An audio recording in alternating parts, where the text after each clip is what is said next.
This is Health and Wellness. Here is your host, Kelly Collins.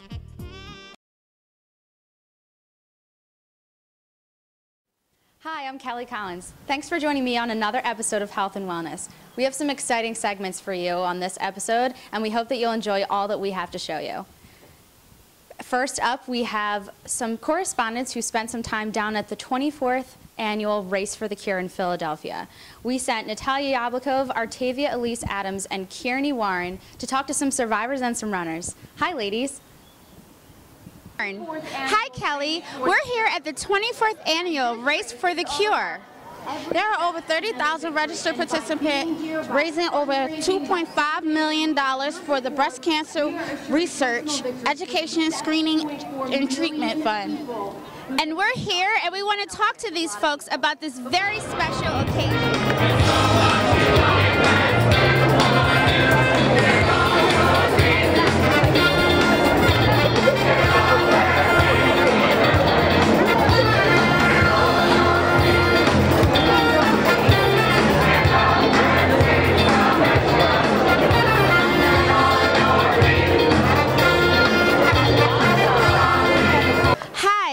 With Joan from Peggy's Pals in Pink. Joan, can you please tell us why you're here today? We're here to support my daughter Peggy, who is a breast cancer survivor, and we brought our friends and her pals, and we are very much looking forward to this today. Well, I see that you guys are so excited with your pink wigs and everything. And this is Peggy's son, and this is Peggy's daughter, and this is Peggy's husband. What is your name? Pat. Pat? Heather. Heather? Kyle. Kyle. Well, thank you so much. It's such a wonderful opportunity to speak with you. And happy Mother's Day. Happy Mother's Day to you as well. Hi, I'm Artavia Adams, and I'm here with Lisa, Linda, and Marlene from Sharon Baptist Church. How long have you guys been doing the Race for the Cure? I don't know. This is our first year as a team. This is our first year. This is my first year as well. First year? Oh, are you guys excited? Yes, very much so. Are you racing for somebody, or are you survivors yourselves? We have had several members of our church body who has been stricken with cancer, who are going through cancer therapy. So we are doing it in honor of all of the women and men who has, suffered from cancer and going through cancer therapy. Oh, okay. Also walking in honor of the memory of my mother, my aunt, my grandmother. Well, I just wanted to let you know, thank you for interviewing with me, and also Happy Mother's Day. Thank you. Have a nice day.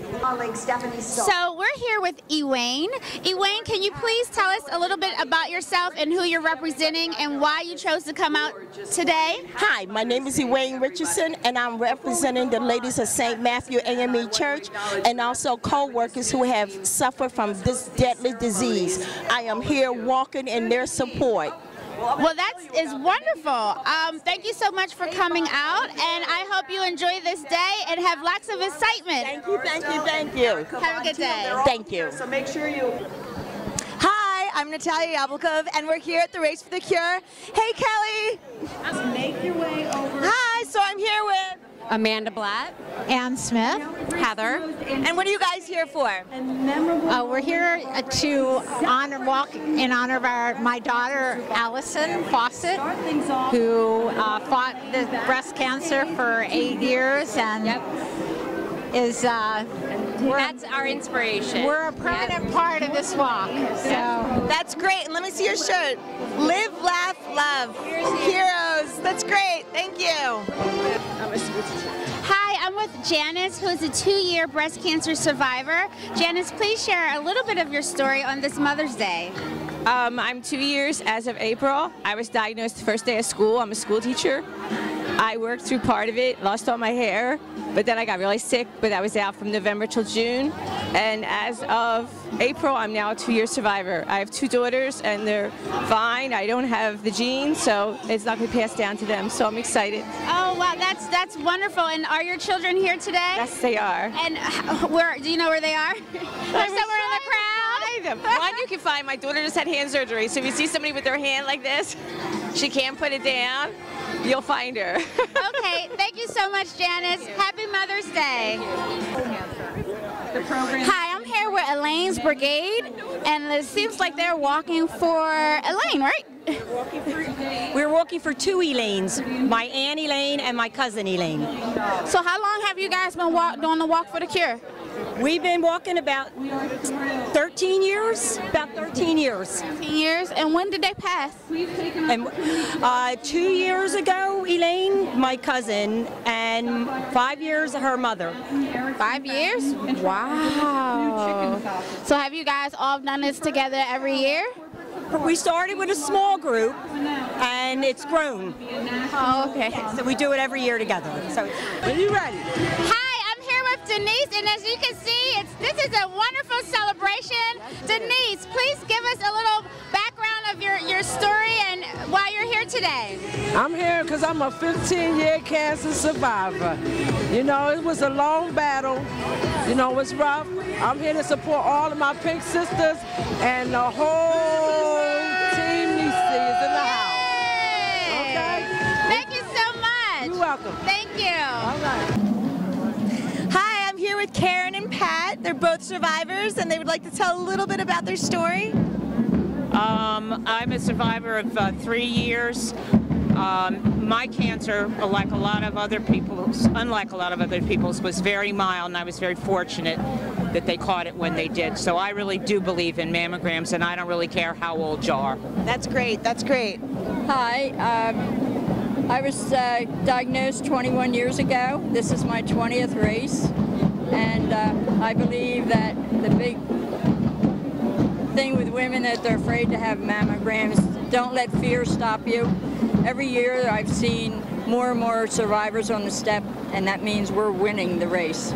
We're winning the fight. And this is all your family? This is family and friends.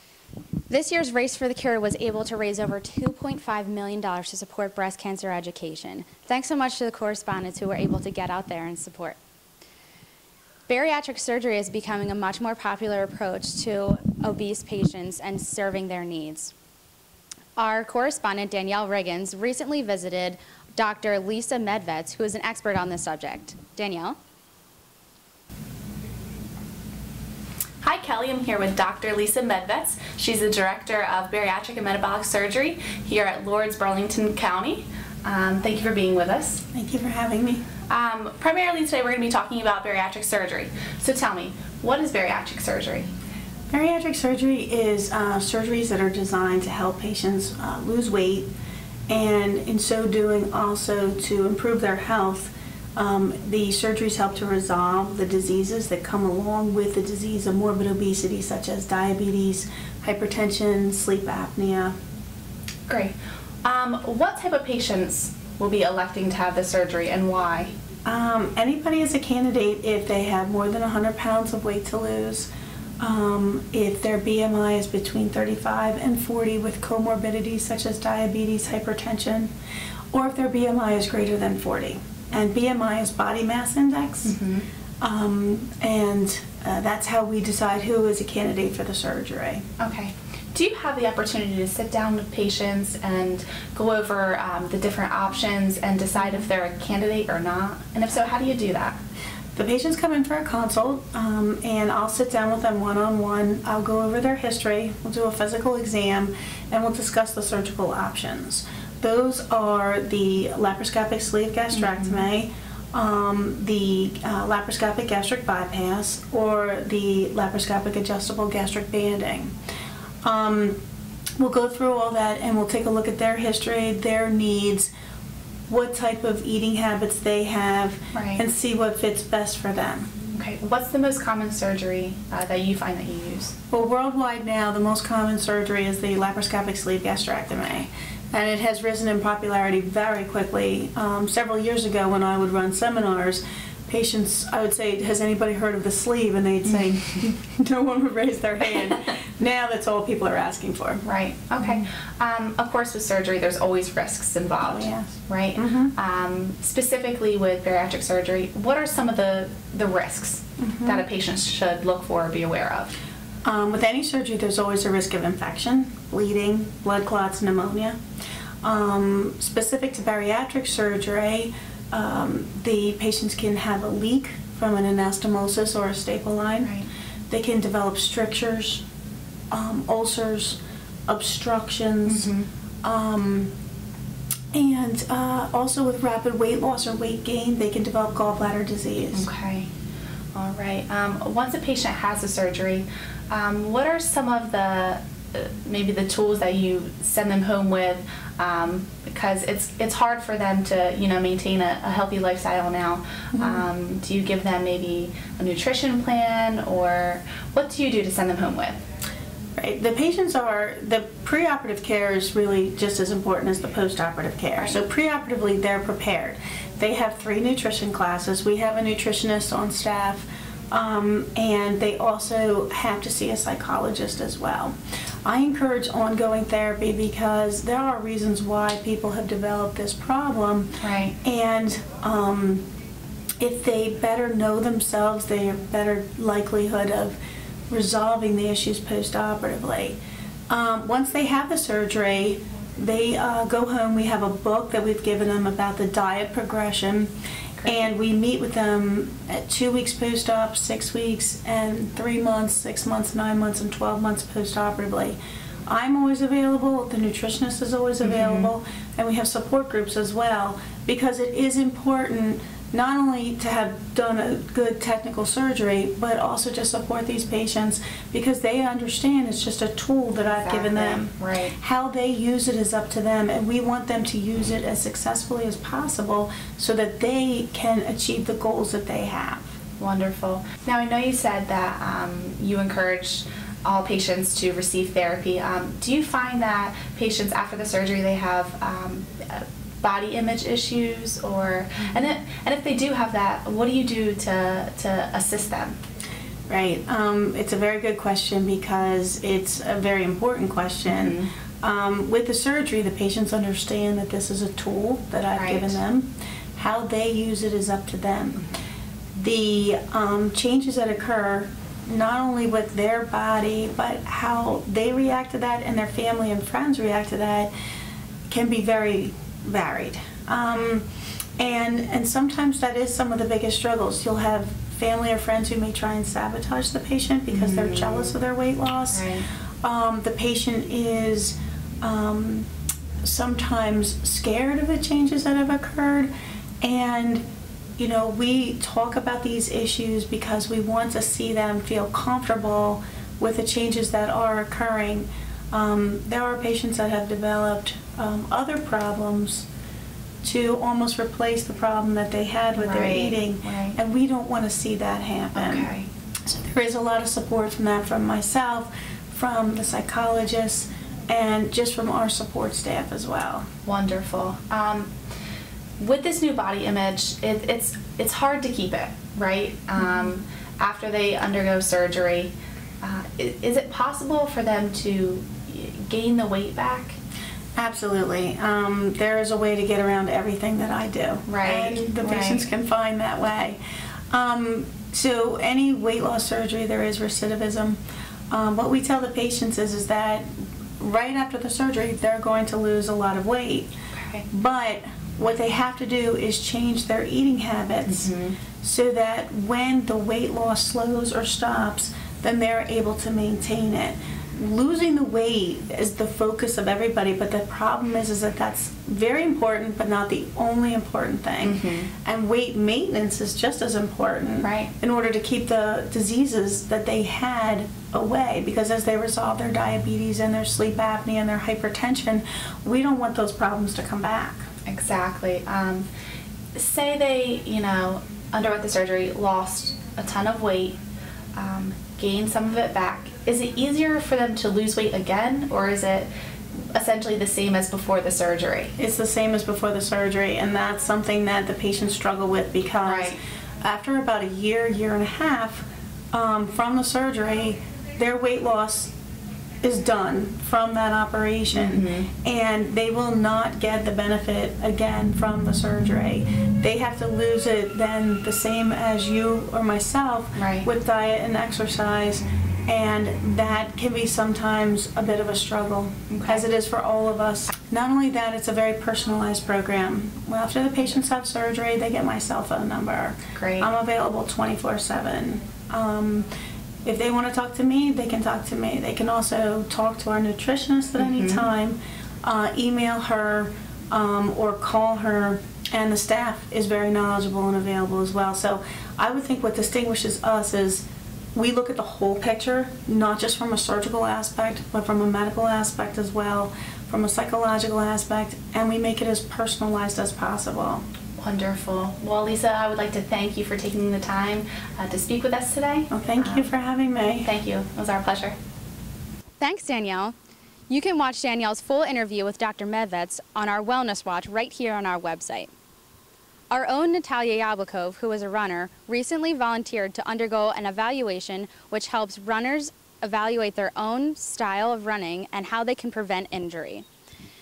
Natalia sat down with Dr. Brian Eckenrode at Arcadia University in Glenside at the Runner's Injury Clinic. Hi, I'm Natalia Yablakov, and my guest today is Dr. Brian Eckenrode.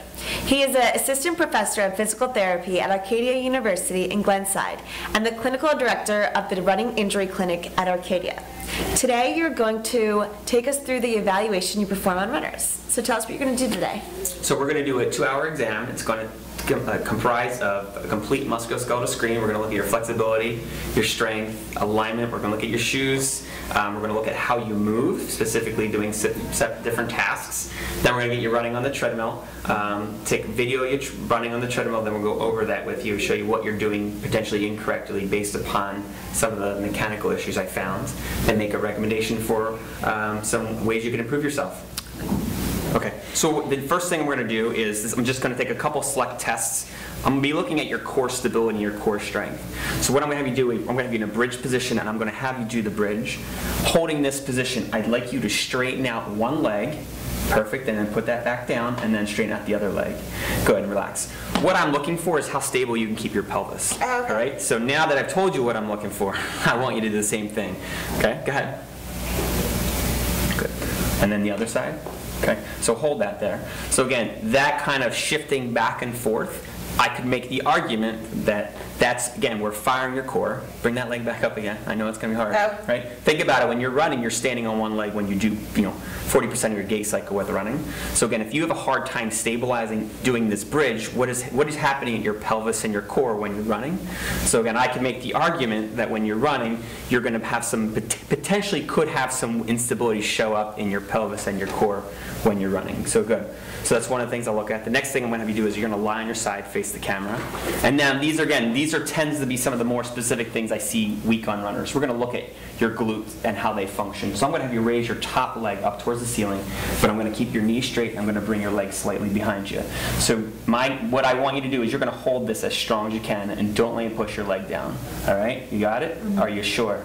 All right, hurry up, hold there, as strong as you can. Hold there, hold there, hold there, hold there, okay? So I should not be able to push you down like that, right? So you have some weakness here, right? And again, that may manifest itself when you're running, it may not, and it may not happen right away, it might happen by mile 5, but in terms of something you need to do, again, it's very common, I see this in runners a lot, is to start strengthening that up. Okay. Let's try the other side, if you don't mind. Actually, why don't you put your head the other way so you can see the camera. So again, I'm sometimes more interested in terms of imbalance. So if one side's really weak and one side's really strong, that imbalance could lead to probably more serious issues because you tend to be overcompensating on one side. Again, same thing, hold as strong as you can. Hold there, hold there, hold there, hold there, hold there. So I felt a little more stable, a little stronger on that side, but your right side is definitely weaker than your left. Okay? Good. All right, so the next thing we're going to do is essentially it's a step-down test. It's basically a one-legged squat. So from this, I can gather how you move and potentially where some impairments are. So for this, I'm more interested in the quality. I don't care that you did 500 of these, but I'm really looking at, are you doing them 500 correct? Not 500, but I'm only going to do 5, okay? So you're going to have your hands on your hips, and you're just basically going to slowly lower and step down off the other side. Nice and controlled. All right, so what I'm looking for, are you losing your balance? Are you able to keep your hips level? Are you keeping your knee in line with your big toe? Got on you a couple times. All right, so that knee diving in wasn't the greatest. So again, if someone's got some weak hip muscles, that could affect it. If you have a loss of motion in your ankle or your hip, that can cause some issues with this. All right, and some people have pain with this. So we're able to kind of use this as a check. Yeah, so you have some, again, you're showing some signs that there's some weakness on that side. Again, this is more functional, right? When you run, you're on your feet, right? And that's how you do the other side. Now again, I have no idea if this is going to make a difference in terms of how you run, but if I see this, it's something I would say we need to work on.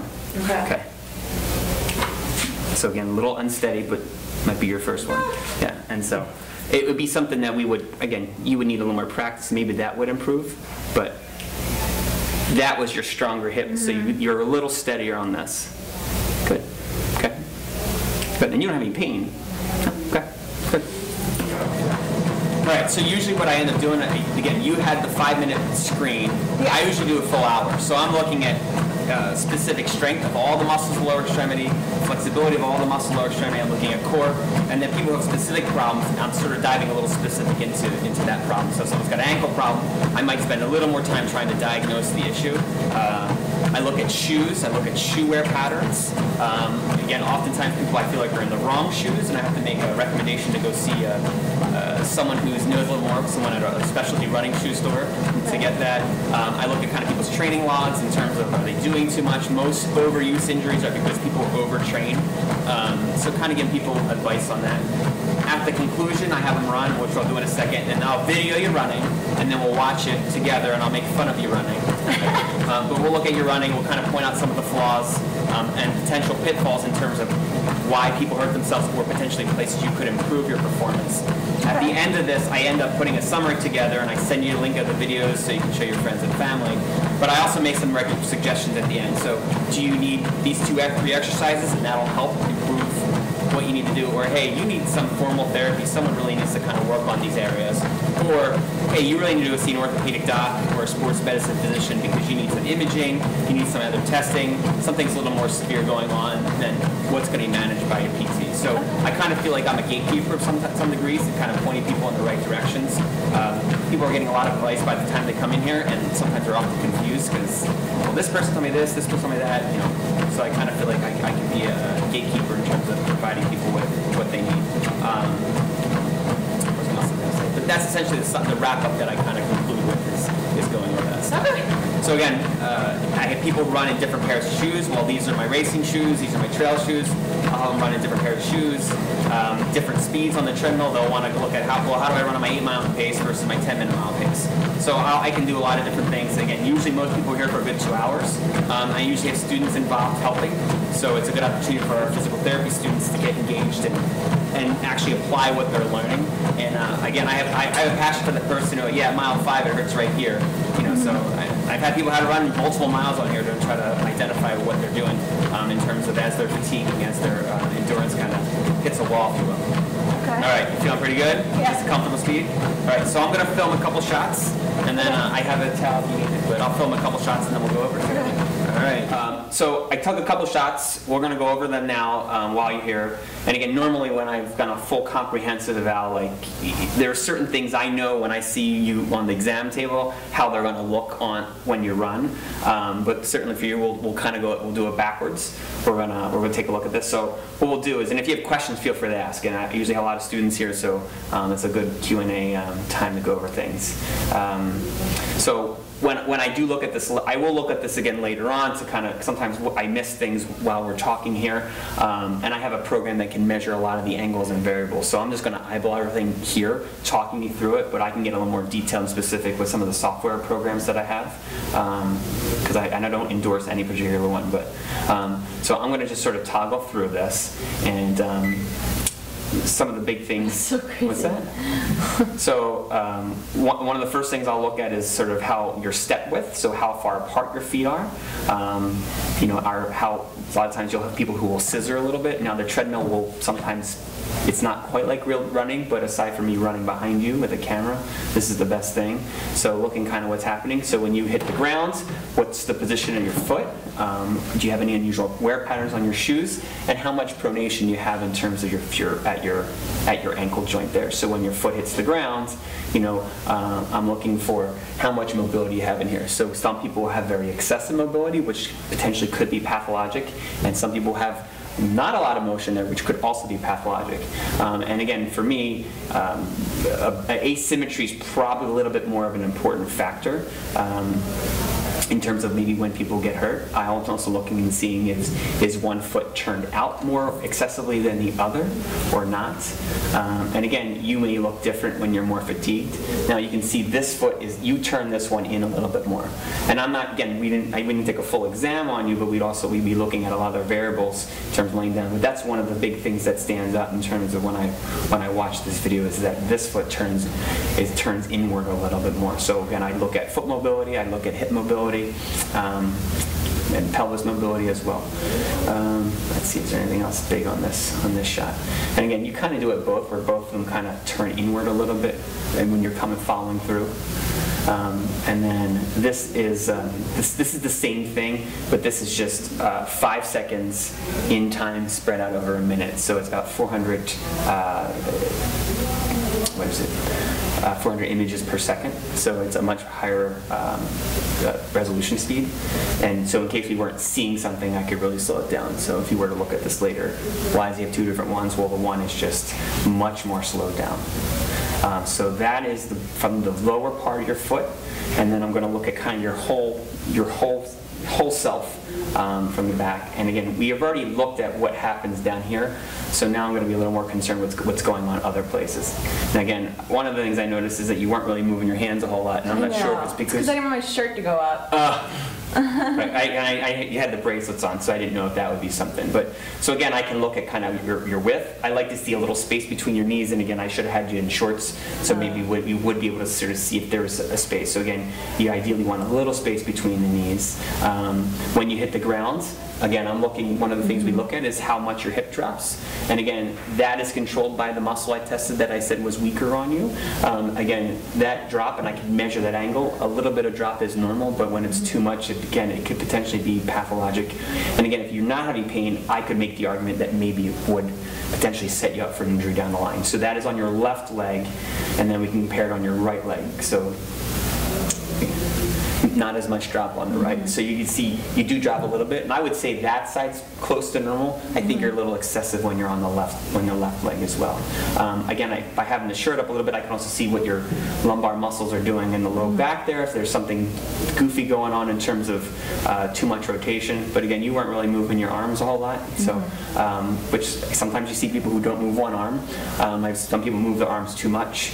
I'm also looking at vertical height, so how far vertical you going. So some people who really spring up off the ground, they're expending more energy going up than they are going forward. So in terms of performance, that would be something that you could argue. Maybe you're going up a little too much, so you're spending more time shooting up towards the sky instead of propelling yourself forward. So that's that angle. Questions? Interesting.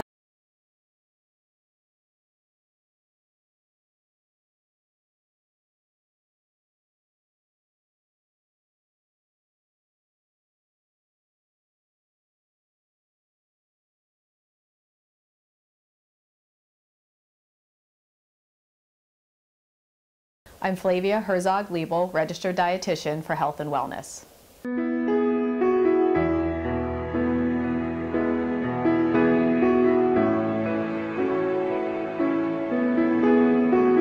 Exercise taken to the extreme can be harmful, especially when coupled with an inadequate diet. Unfortunately, I see this in my clients commonly. And what happens is that they actually have a lot less energy to do the exercise that they started out to do. And when they do exercise, they aren't able to have the same intensity and therefore get the most benefits out of their exercise.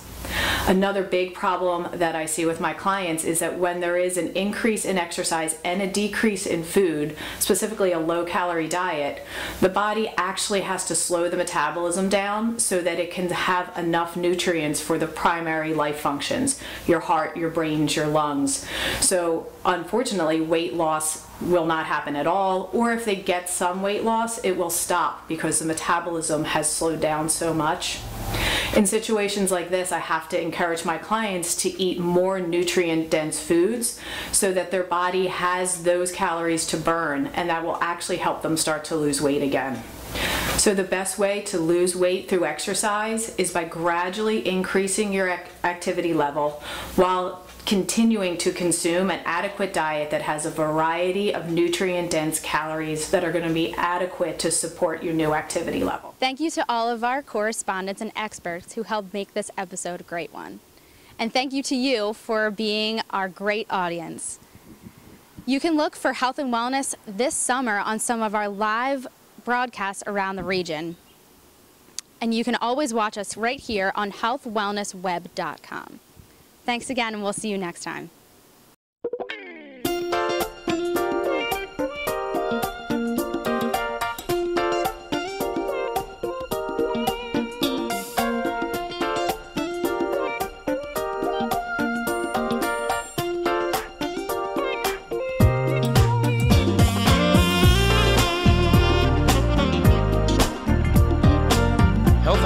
Is produced as a collaboration between the Communications Group in Cherry Hill, New Jersey, and the Arcadia University School of Global Business in Glenside, Pennsylvania. This is Brian Schwartz for Health and Wellness.